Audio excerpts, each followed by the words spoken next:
feel bad for the generation that grew up where parents were like, I don't know what to do about this. But now I feel like my generation that has young children That's right. are going to be like, absolutely not. Our children are not having these. Yeah. And I hope Hopefully. that well, I'm not even going to go there. Debbie I'm just not even going to go censors there. herself. Maybe That's we'll right. find There's out a later. time to speak and a time to be silent. Okay, there you go. I love that. Great segue, Debbie. There you go. There you go.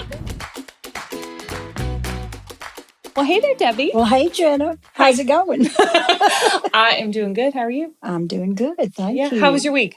You know what? I'm in the fall mode right now. What's your favorite fall movie? Favorite fall movie. Oh, gosh. This is my favorite question to ask people during this season because wow. I love watching fall movies. Well, you tell me yours because I can't really think. Well, my husband and I watched 10 Things I Hate About You. I don't know if you've ever watched that. I haven't.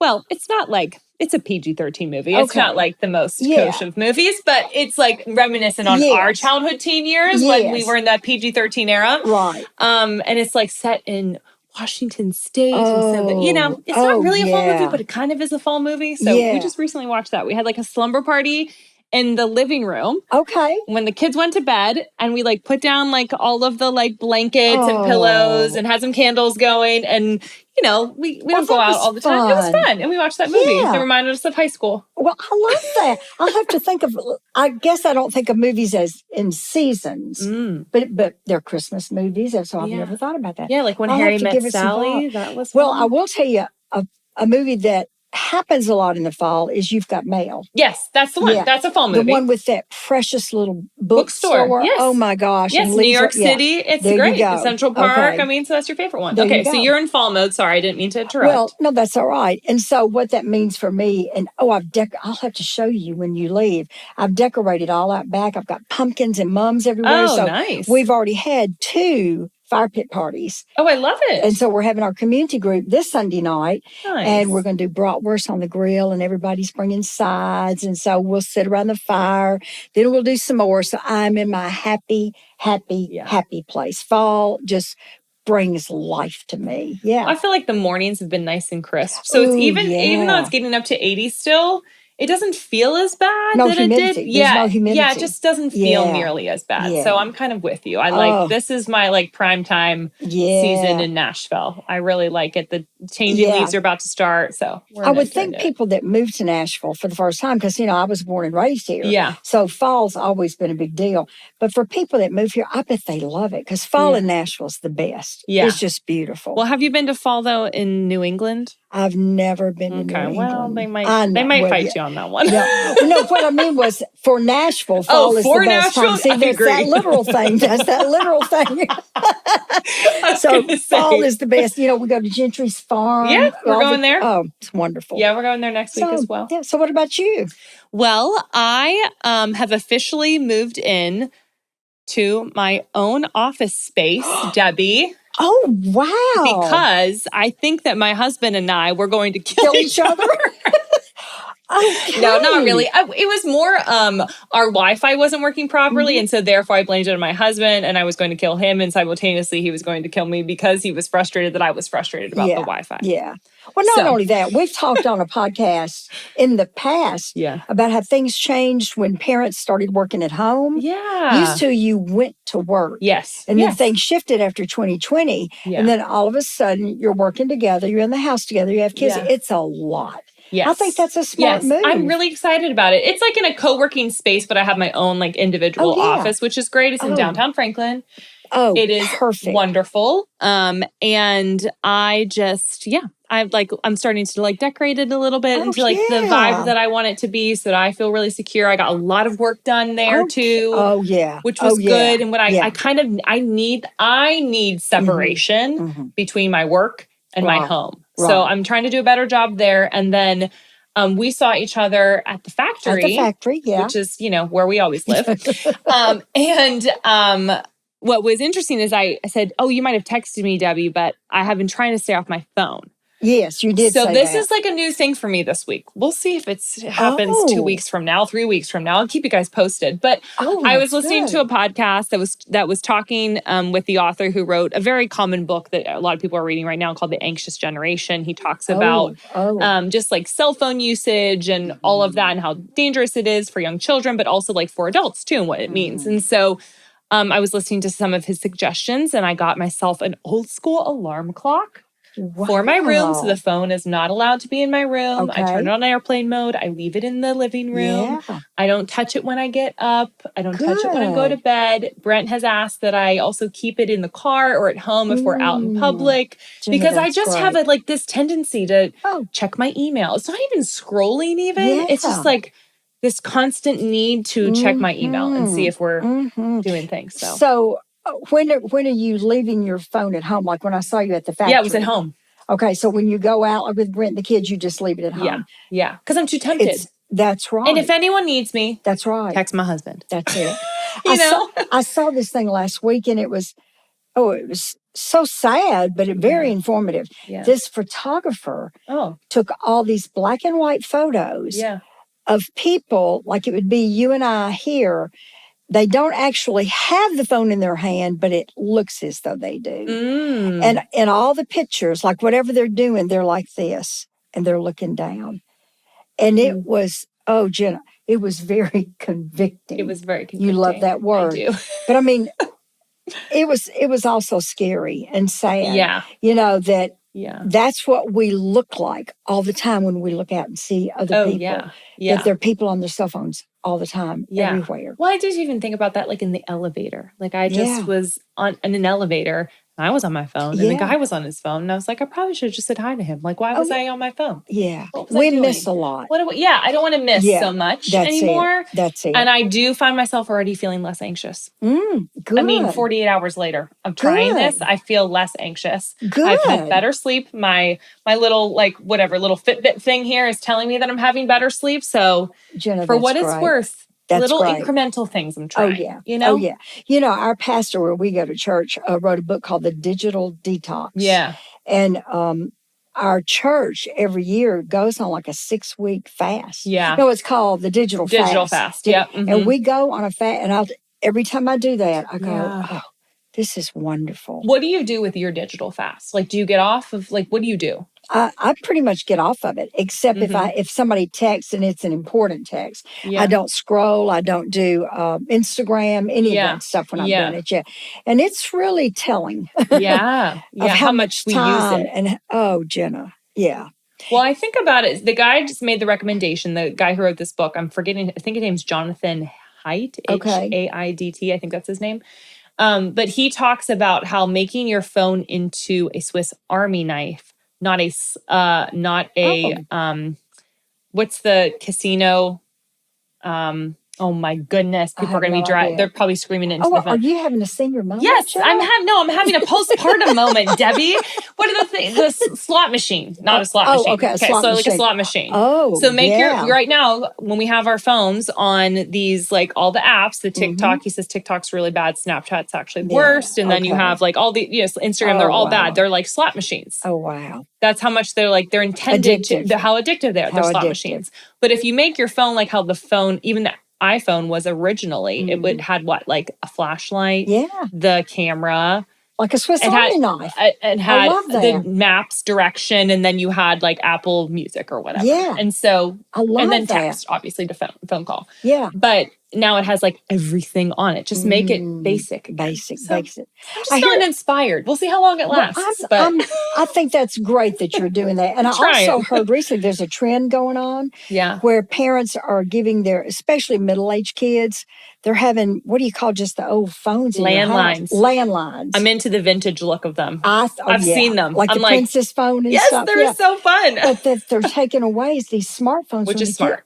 It's very smart. I kind of feel bad for the generation that grew up where parents were like, I don't know what to do about this. But now I feel my generation that has young children are going to be like, absolutely not. Our children are not having these. Yeah. And I hope that I'm not even going to go there. Debbie I'm just not even going to go censors there. herself. Maybe That's we'll right. find There's out a later. time to speak and a time to be silent. Okay, there you go. I love that. Great segue, Debbie. There you go. There you go. There you go. So one of the things that I've missed since we haven't recorded in a while is I miss your stories, Debbie. Oh, I miss hearing your stories because they do make me think. They make me feel convicted. My favorite word. If you don't know what we're talking about, listen to the past episode, and then you'll giggle about it. But tell me, like, I feel like you have a story for us today. I feel like you have a scripture for us today. What are you working with? I do. And it's crazy because retelling these stories is good for me. Yeah. Yeah, you said that before. Oh, too. they're good for me because it reminds me of what God did at certain seasons in my life. Yeah. In my life. So this is one, and it was in 1995. Okay. My sister was 1 year old, which, by the way, as we're recording this, it's her birthday today. Oh, so you want to tell her happy birthday? Happy birthday, Momo. She's probably not going to listen to, but that's okay. I think that's great. I think that's great. But happy birthday. Happy birthday. That's right. All right. So it was 1995, and Steve and I were in church that Sunday morning. And we loved this church where we were. And I mean, just growing exponentially at this church. Well, that Sunday they had a guest speaker. His name was Larry Poland. Okay. He's now in heaven. He lived to be 83 years old. But at that time, Jenna, he was in his 50s. Yeah. He was a young man. Yeah. And he was with a ministry, which is still going strong to this day, called Master Media. It's in Hollywood. And it's literally a ministry to people in that industry. Yeah. And they've had a huge impact in the industry of media and Hollywood and television. So anyway, he came. Someone invited him. I'm not sure. Yeah. I thought about this morning. I've heard a lot of sermons in my life. Have you heard a lot of sermons in your life? A lot of sermons. But if you were to say, if someone said to you right now, Jenna, can you remember 3 that really impacted your life? Could you come up with 3? Maybe 2. Isn't that interesting? Yeah. Think of how many sermons we have heard in our entire life. Sure. But there's some that you remember. And this is one of those sermons that I remember. So Larry Poland gets up and he speaks out of Romans chapter 12. So for those of you watching right now and listening, we're going to read Romans 12, verses 1 and 2. Love it. Very, very short passage, okay? Okay. Let me get my And Romans then up here. I'm going to tell you what happened as a result of being convicted. Tell me. That word. What is it? Romans what? 12. Romans chapter 12, just verses 1 and 2. Okay. And you're probably familiar with this passage, and some of you listening. And if you're not, then I hope this will just really bless your soul. Yeah. All right. And this is Paul writing to the church in Rome. And he says, therefore, I urge you, brothers, and we can say sisters. Therefore, I urge you, brothers and sisters, in view of God's mercy, to offer your bodies as a living sacrifice, holy and pleasing to God. Now, this is Larry Poland that was reading this that Sunday morning in 1995, all right? So he said, offer your bodies as a living sacrifice. This is your spiritual act of worship. Well, usually, what do you think of? What do you think is worship? Singing. Yeah. Isn't that usually what we think? Yeah. We think, oh, we're going to go to church and we're going to worship. We're going to sing. That's initially what comes to mind. Yeah, My theology is a little deeper. If I were to have some not just off the top, I'd probably say something else. But off the top, that's what I would say. We usually think it has something to do with music. Yeah. Jenna, we can worship the Lord in everything we do. And he's saying, as you offer your body, in other words, just your very being, your presence, if you offer yourself to God, he says that is a spiritual act of worship. Yeah. You ever thought about that? Yeah. I mean, I have. Okay. So that's the first thing. He said, offer your body as a living sacrifice. This is your spiritual act of worship. Do not conform any longer to the pattern of this world. Ouch. This is one of those ouch scriptures, because especially in our society today, I think this is one of the biggest places where the church is, that sometimes it's hard to tell the church from the world. Yeah. I read something this week and I thought it was a great visual about that word conform. The word conform basically means to be molded into something. Yeah. All right, to be pressed into something. And this lady, I read an article she wrote. I thought this was great. And she said she was baking cookies with her little girl. Yeah. And they had cookie molds, like it might be a Santa Claus or a Christmas tree, whatever. Yeah. And they're cut out. And she said they would take the dough and then they would press it into the cookie mold. Well, then when they take it out, that thing looks exactly like the mold that it was pressed into. Right. That's what this is saying. Do not conform. Do not be pressed into. Do not put yourself and be molded into the way the world looks. Yeah. And boy, we could talk about that a long time, Jenna. In what ways are we being conformed to the ways of the world? You see? So that's the second thing. Do not be conformed to the pattern or the ways of this world, but be ye transformed by the renewing of your mind. So 3 things that Larry Poland said. And then this is what happens when you do that. These 3 things. Then you'll be able to test and approve what God's will is. Have you ever heard somebody say, oh, I just wish I knew the will of God? Yes, I say that. Well, he says if we do these 3 things, we'll know what his will is. And then he says his good, pleasing, and perfect will. So, all right, here's the story. So Larry Poland gets up and this is how he starts. Now, I got to be honest with you, I don't remember anything else that he talked about. I remember the beginning and the end. Yeah. The beginning was this.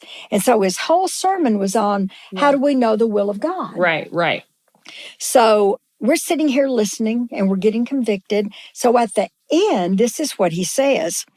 He says, well, I'm going to give everybody an opportunity for those of you that want to join me in this. So we're all watching him and thinking, well, what is he going to ask us to do? Yeah. And he said, if you're willing today to stand up and say, God, I'll go where you want me to go.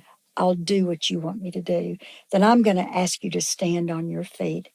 Jenna, I immediately stood up and I looked to my left and Steve had me. We were shocked. We looked at each other like, oh gosh. How old were you when this happened? Was this like post your experience with the financial stuff?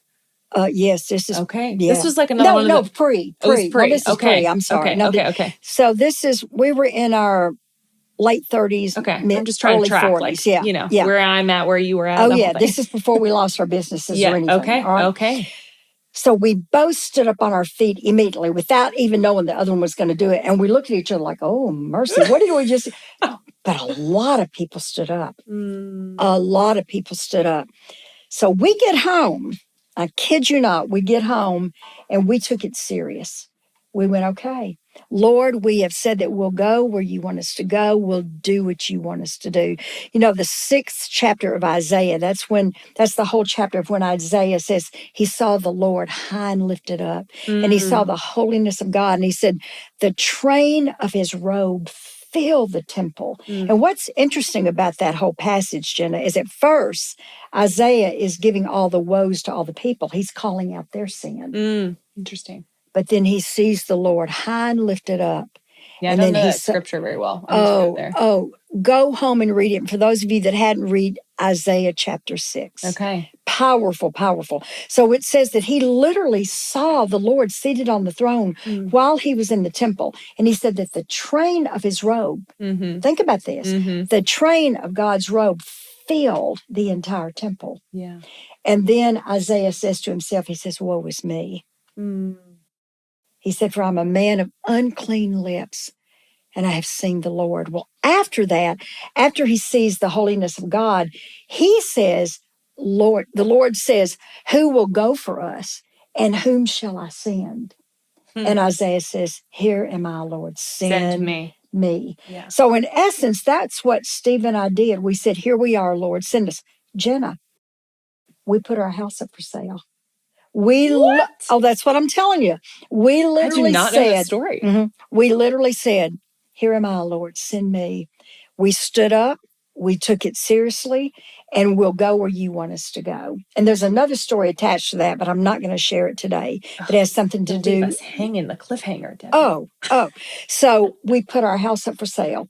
And we were ready to go wherever he wanted to send us. Both of our girls, I think, were in college at that time, or Rachel just graduated. Maybe Marnie was working. Rachel had started college. But we said, Lord, we want to serve you. Where do you want us to go? Our house, we got a contract pretty quickly, like within a few weeks. And we were like, all right, we're on our way. Yeah. We're on our way. Okay, I have to pause you though. But whenever you were like, we're going to put our house up for sale, what did you think you were going to do? We didn't know. You just knew that you were going to be like, we're going to go somewhere. We Jenna, just this didn't know was where. by faith.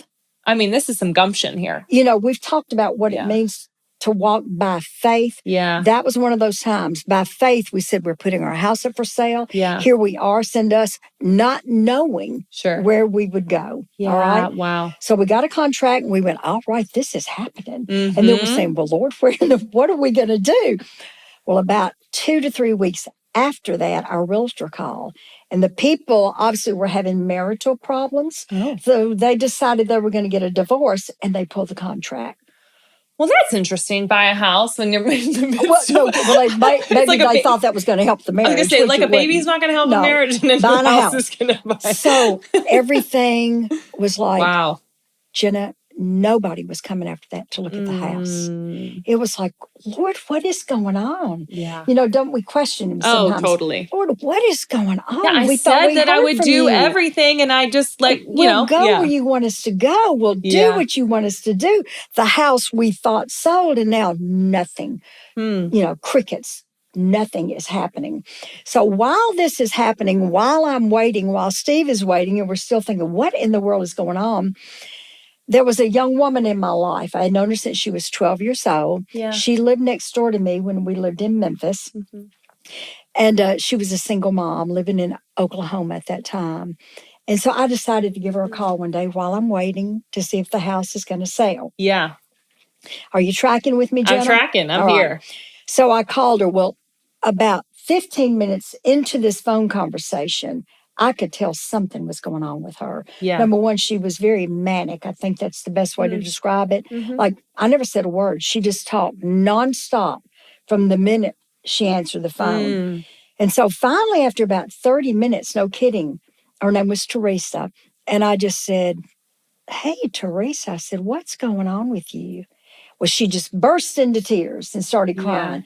Yeah. And to say that she was in a rough situation is an understatement. And one of these days, I may share some of that. I'll share a little bit now, but not the whole story. That's for another time.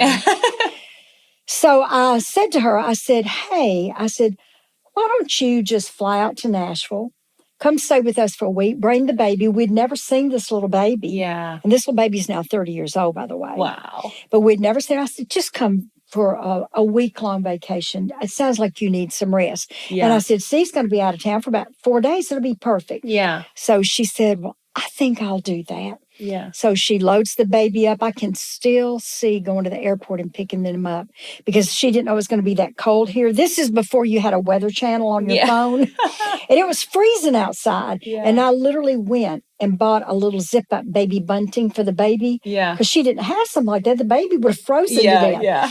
So anyway, Jenna, she comes to my house for a week. And about midway through that week, we get the little baby to bed. One night her name was Kaylee, and we got Kaylee in bed. And I can still see this. We're sitting in my den. And Teresa looks at me and she said, Debbie, I want what you have. So I looked at her and I said, well, Teresa, what is it I have that you want? If somebody says, I want what you have, that can be a lot of things. Yeah. So I said, well, what is it I have that you want? And she said almost verbatim, I want the peace that you have. I don't have that. Wow. And we prayed right there in my den, and she prayed to receive Christ that night. She had been looking for peace in all the wrong places and could not find it. And so she eventually goes back home a few days later, and then about 2 to 3 weeks later, loads up a U-Haul and moves to Nashville. Wow. And she lived here until she went to be with the Lord when she was 42 years old. Kaylee was 14 when she lost her mom. And Jenna, what I learned in that, here's the story that I learned. We started with Steve and I stood up And we said, we are willing to go. You know, I've talked before on this podcast. I love the scripture that says his ways are not our ways. They're much higher. They're much higher. We thought he was taking us to the mission field. He brought the mission field to us. You know, and sometimes we think, oh, if I can just go here, if I can go to Africa, to Russia, and those things are great. Sure. But you know, sometimes the work he has is to bring a single mom into your life. Yeah. And for you to walk with that mom, we walked with her for years and years, and then walked with her daughter. And the day that she went to be with the Lord, we went and got her daughter, and she came and stayed with us for about 5 days. Wow. So, you know, the mission field doesn't always look like what we think it's going to look like. Our house didn't sell, so we eventually took it off the market. Yeah. And eventually we did end up in Ghana, West Africa. Wow. But that was a few years later. But Jenna, that Sunday morning, I'll never forget that sermon. Yeah. And even though I don't remember all that's in the middle, I remember the beginning and I remember the end. And I remember what God did in our life. So tell me your thoughts as you hear this story and as you think about Romans 12 and those three things. Well, I love that story. I know that anyone's listening is probably like tearing up like me. It's really beautiful. I think why I'm crying about it is if you, to your point of here, God, send me. I'm standing up. I'm doing the thing. And he's like, sit down. Let me bring it to you. That's it. Oh, what a beautiful, Jenna, what a beautiful picture. Yes. Like, sit down. Let me bring it to you. I'm going to show you, be very clear about what I have for you and what this mission looks like. Love that. And I also love it. I think a couple of thoughts that were coming through my head was, well, how did these opportunities just happen for you, Debbie? Like, there's a lot of stories that you have where, like, God showed up and you served in all of these different capacities. But I think the thing that I'm taking away from what this story holds is you first stood up. You first said, choose me, Lord. Yeah. It's like checking the box. Remember the podcast? Yes. And I just checked them. So I checked the box and I stood up. Yeah. And I wonder if you're listening to this podcast, if you've ever asked the question, Lord, would you send me? Or just raise your hand and said, Lord, send me. That's right. Are you willing to go? Are you willing to go? Like, if he tells you to do, are you willing to do anything? Yeah. There was a book that really rocked my world when I was like a baby Christian living in New York City, and I was doing it with a bunch of girls in like a girls group. And it was this book by Jenny Allen. Do you know who Jenny? I do know who Jenny Allen. Completely changed the way that I looked at life, faith, my walk with the Lord. It went from being very surface level of like do's and don'ts of Christianity Do you to remember like the name of the book? Called Anything. It's called Anything. Anything. Okay. And she talks about saying like, Lord, I will do anything. And she tells her story of also being willing, like, we'll sell our house. We will do this. We'll do this. That's it. They end up adopting a child. Like, there's so much more to that story. Yeah. Part of it was her launching this ministry that became F Gathering, that became very popular. And she was petrified actually about being out there. Yeah. So like her anything was like, I don't want to be in the public eye. And now she's in the public eye, which is funny. But that book changed my world and changed my perspective of like, Lord, and for me, it was sitting put. It was, I wanted to leave New York City. I was like, surely you don't want me to be in this cesspool. And like, the Lord was like, no, you're going to stay here. And there's so many beautiful things that came out of that season, right? Yeah. But my husband and I have asked that question recently, like, Lord, what would you have for us? We have these grand visions of what we want our life to look like. But like, what do you want for our life? That's it, Jenna. What does he want? Like, I would like 3 children with 2 dogs in like a bigger house, like 5 bedrooms with, you know, like I have my dream of what I think I want, but like, God, what do you want for our family? That's it, Jenna. What do you want for our family? So we've been asking that question, maybe not as aggressively as y'all, but we still are asking that question. My husband and I started this, weekly, I'm going to say that it's probably twice a month it's actually happening, but it's on our calendar for every week. On Monday morning at 6 a.m. is time for us to have coffee and prayer. We do prayer and a financial review. That's kind of like I know this sounds so weird. It's like prayer and then like financial review. What review? Prayer and then financial review. Like financial review. Like we're just reviewing our finances for the week and just that's good. It's very boring, but getting on the same page. That's good. Is kind of the idea. That's but good. Starting the week off in prayer with one another. That's great. Again, we're not perfect with it, but we were starting and we were asking the Lord during that time, like, Lord, would you have us move somewhere? Would you have us stay in this house forever? What would you have for us? And asking those questions, like, are we doing the right things in our careers? Are we sending our children? Like, we're just really trying to lay it at the feet of the Lord and say, we're willing to do what you want us to do, even if it's not what we think we want. Yeah. And that's a scary prayer. You took the words out of my mouth. That's a scary, that's a scary prayer. But can I encourage you in something too? Sure. See, your life has taught me visually. I've seen it in the stories you've told that is a good prayer still to pray. It really is, Jenna. Because to this day, I only have the God stories because I said yes. I mean, it's true. There's no magic to that. I mean, a lot of people will look at somebody's life and go, oh, I wish I had those kind of stories to tell. Yeah. You just say yes to God. Say yes to God. You come to him open-handed. And so many times it's just like putting our house up for sale and it didn't sell. So many times it looks so differently than what you think it's going to. You might think, oh, he's going to send me to Africa. I had a good friend one time that used to tell the story. In Nashville, there's an area called Belle Meade. Yeah. And it's kind of been the old money area in Nashville forever. Yeah. So a friend of hers one time said really great house watching. Like Christmas time, that is the time to go and look at homes, you know? Oh, yes. So she said a friend used to say, oh, she was so afraid that somebody might send her to Africa. And she said, well, honey, you really better be afraid that he might keep you here in Belle Meade. Like that would be a much harder. And I didn't mean that as an offensive thing. I know what you mean. But sometimes staying where you are. Yeah, can be harder. Is a harder mission field 100%. Than going to a place where you know nobody. Yeah, that's You know what I'm saying? Totally. So I love it that you and Brent are doing that. Yeah. Yeah, I really do. That's a good thing. It's a fun rhythm that we have. It's a fun rhythm. So as we're thinking about kind of closing up our time together, what would you encourage? I loved this episode because we got back to stories. We got back to like, that's just a really applicable, practical thing that our listeners can take away. And we would love to hear what God is doing in your life and what he is asking you. Like, where are you being sent? That's my question. Like, where do you feel like God is sending you? And the sending might be just down the hall to your kids' room. That's exactly right. Yeah. Right? I love that might just be where you're at too. So that would be my question that I would ask is like, where is the Lord sending you? And have you asked the Lord to send you somewhere? Well, that would be my question. Are you willing to go? Yeah. Because when the Lord spoke to Isaiah, he actually said a question. God literally said in this 6th chapter of Isaiah, who will go for us? And he said, us, not me.